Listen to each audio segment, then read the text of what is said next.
My name is Estelle Laughlin. I am a Holocaust survivor and volunteer at the United States Holocaust Memorial Museum. I tell my story for several reasons. I tell my story with the hope that you'll be uplifted by the courage and love that shines through people, even in the worst times. I tell my story to honor the millions of innocent people, including my family and friends, and nearly everyone I knew and loved, who were killed because they were Jewish, without means to protect themselves, and without the support of others to protect them. But mostly, I tell my story with the hope that it will serve as a reminder of the consequences to us and to humanity when we accommodate ourselves to tyrants, how it corrupts the conscience of a nation, what it does to love and trust. The purpose is not to curse the darkness of the past, but to illuminate the future. I was born in Warsaw, Poland. Warsaw was the center of my universe and glows in my selective memory in golden radiance of lilac trees against open blue skies, rich sounds of good neighbors, kindness, and trust and love. I had just turned 10 when Germany invaded Warsaw. Immediately, my life changed beyond recognition. My once peaceful streets were soon patrolled by foreign soldiers. They shouted hatred and contempt and snapped whips in our streets and homes. They isolated us in a tiny ghetto, built a thick wall around us. They filled the ghetto with Jewish people driven out of surrounding areas. Most came on foot without a penny in their pockets, sometimes without shoes on their feet. Most died in the street of cold and starvation. People covered the bodies of dead children with posters saying, "Our children must live. Children are the holiest things." Yet in this inferno, people found heroic ways to resist. Immediately, the Jewish community marshaled forces and formed a far reaching self aid center to help the neediest among us. To own a book was an act of defiance, punishable with death, yet many defied. My father had a stash of his favorite books by Yiddish authors, by Sholem Aleichem and Sholem Asch and Isaac Peretz, nights, windows blinded with dark covers to keep our existence secret. In a small room illuminated by a carbide lamp, we had no electricity. My father read to us, bringing to life remote worlds. Guns hovering over our heads did not stop us from celebrating holidays. We pulled the window shades down and celebrated. We even had theaters. Imagine theaters when there was no bread. A remarkable Warsaw Ghetto historian and writer, Chaim Kaplan, said, "It is strange when we don't seem to need it at all.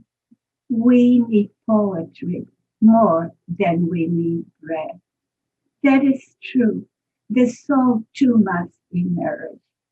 I think our ability to think and to create is our godliness.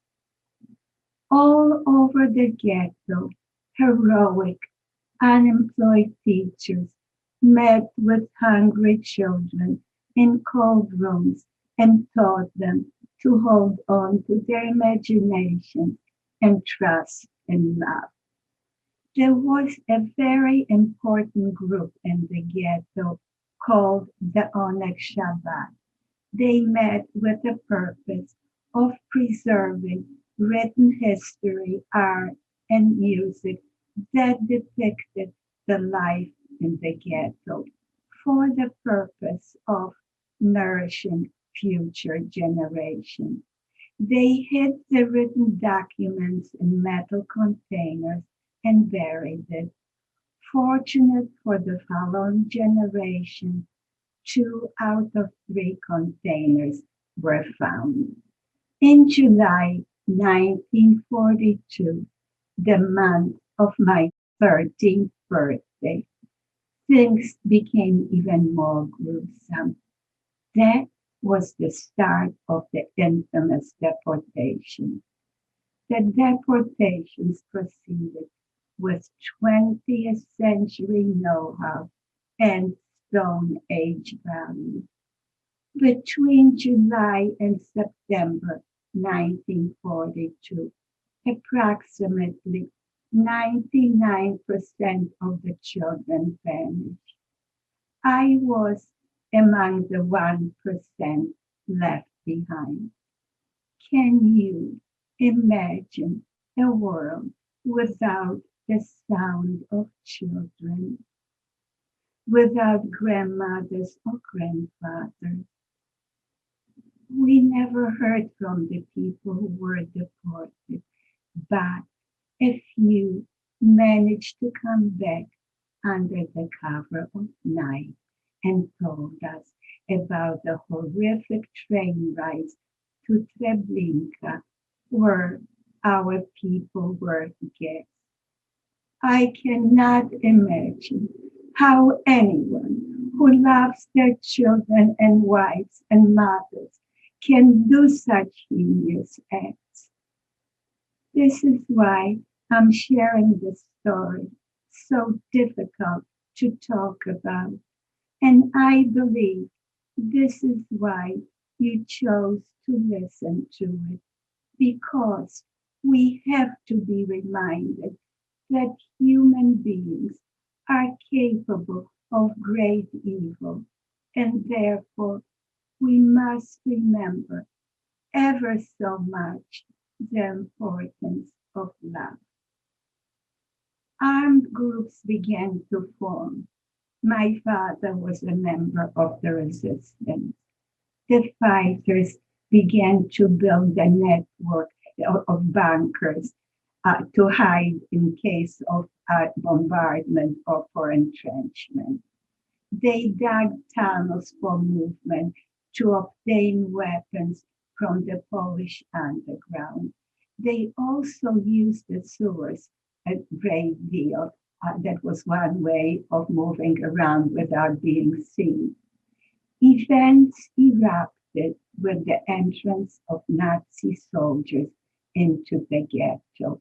Tanks and armored cars rolled down the street. We lifted the secret trapdoor entrance to our bunker, stepped down a ladder, and pulled the trapdoor shut. I felt vanished. The ceiling pressed down on me. The damp walls closed in on me. The blinking of the carbide light was our substitute for the sun. The ticking of the clock was our only link with the outside universe to let us know when dawn was rising and night was falling. How I missed the open horizon, the blue crispness of day. While we were in the bunker, Fighting erupted in the street against a 20th century army armed from head to toe against tanks and warplanes stood poorly outfitted, inexperienced, starving band of ghetto warriors. It is noteworthy that the Warsaw Ghetto fighters battled longer than it took France or Poland to capitulate. At some point, the trapdoor to the bunker exploded, and in one horrifying instant, a horde of barbarians were upon us. They chased us out into the streets and marched us to the deportation station. I want you to know that we did not march like a swarm of nameless people. We were people with dreams and pride. Some amongst us carried guns, perhaps only an hour ago. The ground beneath us trembled. The air thundered with detonations. Homes crumbled to our feet. Bomber planes circled overhead, dropping incendiary bombs. Flames, enormous tongues of flames, licked the sky and painted it in otherworldly colors of iridescence.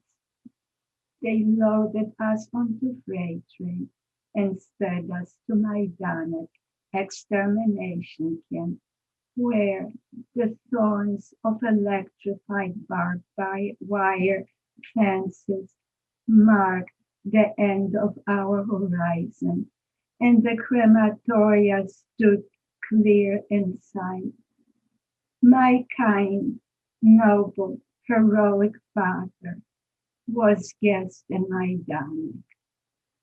My mother, sister, and I escaped being guests by making a strange trade, which was based on the fact that we had a pact that if one of us dies, all three of us will die. One day, my sister's name appeared on a list.